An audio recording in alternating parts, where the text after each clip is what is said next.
Fenty Beauty has a new foundation, you guys, and it is a hydrating one. Hello everybody, welcome back to my channel. Maryam here. Today, as an oily skin girl, I will be reviewing the new Fenty Beauty Hydrating Foundation, because who's to say that just because you're an oily skin type that you cannot wear a hydrating foundation? Who said that? Who made that rule? Everybody needs hydration, even the oily skin types. So in today's video, I am going to be testing out this foundation, reviewing it for you, giving you guys a wear test to find out whether this is actually hydrating or whether it is an oil slick at the end of the day. Make sure you are subscribed, hit that notification bell so you can see all of my videos and not just some, because I've been getting way too many comments lately saying, welcome back, Maryam, we hadn't seen you in a while. No sir, no ma'am. Hit that notification bell, subscribe, and let's do this. Fenty Hydrating Foundation review, here we come.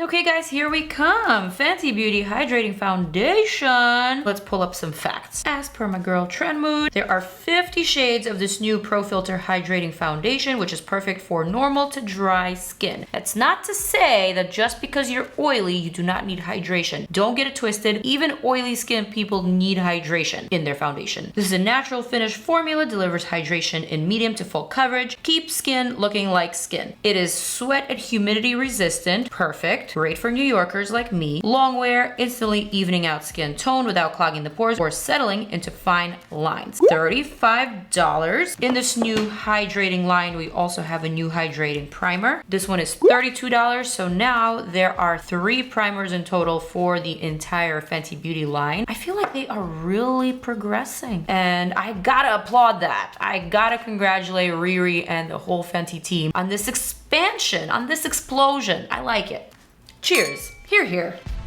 I'm drinking in today's video, you guys, because, well, I've had a long day, which is why I'm wearing my eye makeup and my brows, but no foundation. I had to remove my foundation for this video specifically, and right now it's very late at night, so I will be filming my wear test tomorrow after I apply the foundation the exact same way. We also have a new brush. This is a Kabuki Buff foundation brush. Gotta say, I'm a fan of Fenty brushes. Nice and dense. I like that. $36. I am ready to apply all of this to my face. What I'm gonna do today is apply the new hydrating primer to one side of the face, and then I'm gonna apply the original Soft Matte Pro Filter primer to the other side of my face, because I want one of them to be a constant, just to see if the primer makes a difference with this foundation. Before I begin, let's take a look at this cool squeezy tube. I quite like this packaging. I think it's very smart. It's very convenient. I was just in a meeting today with someone from another brand, and I was telling them how much I love the squeezy tube mascaras and the squeezy tube foundations. They're just genius, and you get to make the most use out of your product. I was sent the shade 290. I also have 290 in the original foundation, so I'm just gonna compare and make sure that these are matches. So here is the new 290. Here's the old 290, looking a pinch lighter and also not as green in my mirror and not as orange in my monitor.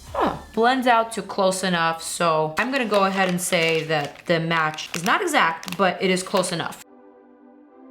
And now I'm ready to apply. Pro Filter primer on this side of the face, hydrating primer on this side of the face.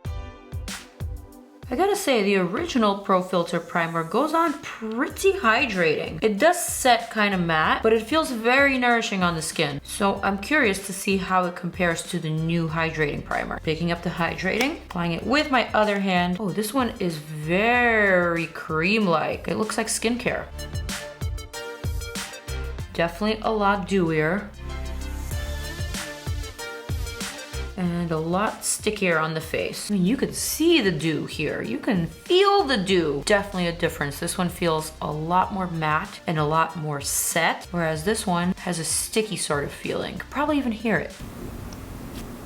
Satisfying. I also have the sponge along with the Kabuki brush. I'll start off by applying this with the sponge. I'm gonna apply this shade to the back of my hand at first, this much, and starting with my forehead, I'm just gonna start applying this all over. The coverage is pretty impressive, and the finish is also rather nice. If you guys have watched my videos before, then you might already be in the know of the fact that I'm not a huge fan of Fenty's Pro Filter Matte Foundation. That particular foundation, the original Fenty foundation, although meant meant for oilier skin types is not actually suitable for oily skin concerns such as pores, such as breakouts, as well as imperfections. However, I do love Fenty and I love their other products. Just that one foundation is not necessarily my go-to, so I'm really eager to test this one out. Not everybody's skin is the same, so keep that in mind. I'm gonna add just a little bit more foundation here to my breakouts, which honestly, I don't know where they appeared from. It must have been the humidity and the stress.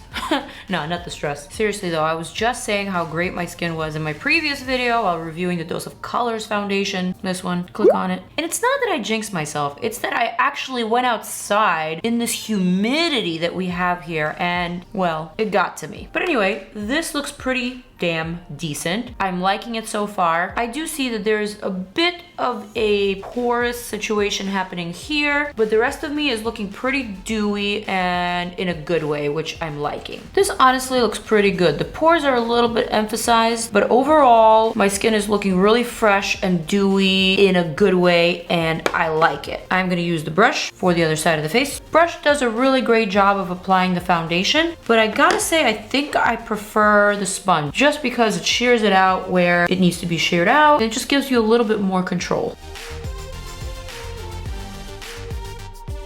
All right, so now I'm gonna apply everything else that I normally would, like my Tarte Shape Tape, like my Fenty Butter Setting Powder, my bronzing products. Did I mention I hate applying foundation after I've applied my eye makeup and brows? It is like the hardest thing to do ever.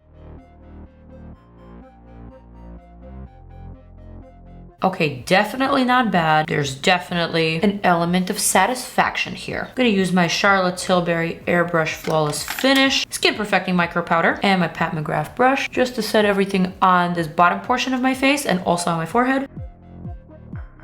And then I will be using my Fenty Beauty Translucent Setting Powder in Butter for the under eye and for all of these porous zones. A little bit of bronzer, Canyon Dreamin by MAC, kind of more contoured than bronze, but okay. And let's see, for the lips, you guessed it, I'm going for my Coral Bang. Coral Bang is what I wore all day today. I gotta whip it back out.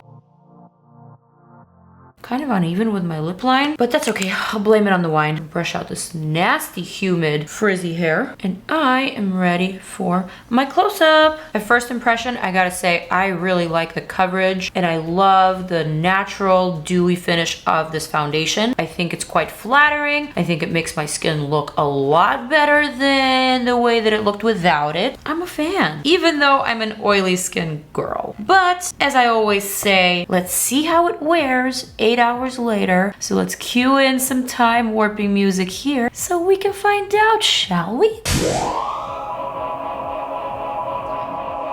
It is now the following day since the previous segment that I filmed, but I did apply this hydrating foundation from Fenty the exact same way, with the hydrating primer on this side, with the mattifying primer on this side, and you will not believe how many hours have passed by since I put this on this morning. I finished putting this on at around 9 a.m. It is now almost 1 a.m. So I have been wearing this foundation for almost 15 hours, you guys. Let me scoot on over and show you what my skin looks like at this point. Here is the foundation with the hydrating primer. You can definitely see that a lot of the foundation has been eaten up by my skin, especially in this area here. Yes, my pores are emphasized. Yes, you can definitely see my freckles, and it almost looks like I'm not wearing any foundation at all. However, I'm super surprised to notice that my face actually looks pretty good, pretty decent. Let's observe this side of the face with the mattifying primer. This looks good as well. Similarly, the foundation has been sort of sucked in by my skin in this porous area. My forehead looks a little oily, I'm not gonna lie, but for 15 hours of wear, I would say this is pretty impressive. And the fact that this is a hydrating foundation and I am an oily skin gal, this says a lot. Yes, this looks like skin. Yes, this feels very natural, very lightweight. And I would probably say that this would wear a lot better on someone with a normal to dry skin type. However, just because you're oily does not mean that you should not be needing any type of hydration in your foundation. I would say, even if you're oily, you gotta give this one a try. I like this foundation far better than Fenty's original foundation, the Pro Filter Matte Foundation. I can't believe I'm about to say this, but I gotta say it, I think I'm gonna keep on wearing it. This one is a dark horse and it really surprised me. I'm here for it, you guys. I mean, look at this 15-hour wear. It's amazing. That is my truth. I am sticking to it. I hope you guys enjoy this review, this video. I will scoot on over. Is it this way or is it this way? I'm not sure, but make sure you click on my next video because I have a lot of foundation reviews. So click on them because I said so. I love you guys.